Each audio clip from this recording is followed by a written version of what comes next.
አንድ ተማሪ በፊዚክስ ክፍለ ጊዜ ዘግይቶ ወደ ክፍል ይመጣል። የፊዚክስ መምህራን እንደምታውቋቸው ናቸው። የእነሱን ክፍለ ጊዜ ማርፈድ ነውር ብቻ ሳይሆን ወንጀል አድርጎ ያስባሉ። በአማርኛ ክፍለ ጊዜ እንደምን ይገባል፣ በጂኦግራፊ እንደምን ይገባል። ፊዚክስ ማትስ ሲሆን ግን መምህራኖቹ አያስጠጉም ታውቃላችሁ።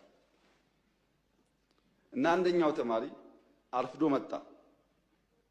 ለምን አርፍደ መጣ ሳይለው መምህሩ እንዴት በእኔ ክፍለ ጊዜ ተረፍዳለህ ብሎ በረንዳ ላይ ከክላሱ በር ላይ ተንበርከክ ይለዋል።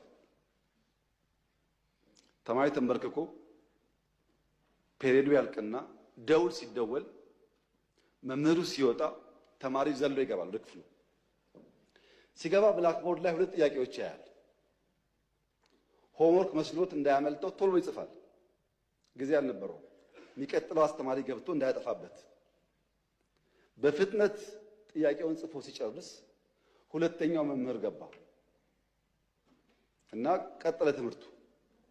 ቀኑ ዓርብ ዕለት ነበረ። ታውቃላችሁ እንኳን ሙሉ ፔሪየድ 10 ደቂቃ 20 ደቂቃ ስታረፍዱ በጣም ብዙ የቀረባችሁ ስለሚመስላችሁ ጭንቀት አለው እና ልጁ ቤት ሲገባ ሆምወርክ ነው ብሎ ለይቱ ሙሉ ሲቆፍር አደረ። አልቻለም። ቅዳሜ ሙሉ ቀን ቆፈረ። አልቻለም። ቅዳሜ ያደረበት አልቻለም። እሁድ ዋለበት አልቻለም። እሁድ አጋማሽ ሌሊት ላይ አንዷን ጥያቄ መለሳት። አንዷን መልሶ አንዱ ከበደው።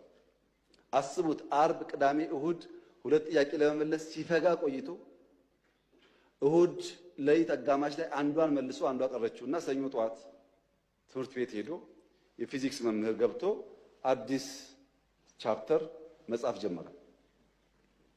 ተማሪው እንደ መምህር የባለፈው አሳይመንት ሳሉ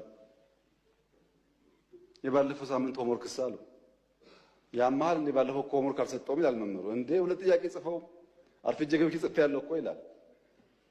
እና መምህሩ ምን አለ? እነዚህ ሁለት ጥያቄዎች እኮ በዓለም ላይ ያሉ የፊዚክስ አዋቂዎች ሞክረው አቅቷቸው ያልተመለሱ ጉዳዮች ናቸውና እዚህ ያለውም ተማሪ ጊዜ እንዳታባክኑ እንኳን እናንተ ሳይንቲስቶች አልመለሱትም እየጻፍኩላቸው እንጂ ስሩ እኮ አላልኳቸውም ማለት። አሃ እንደዚያማ ከሆነ አንዱ መልሼዋለሁ።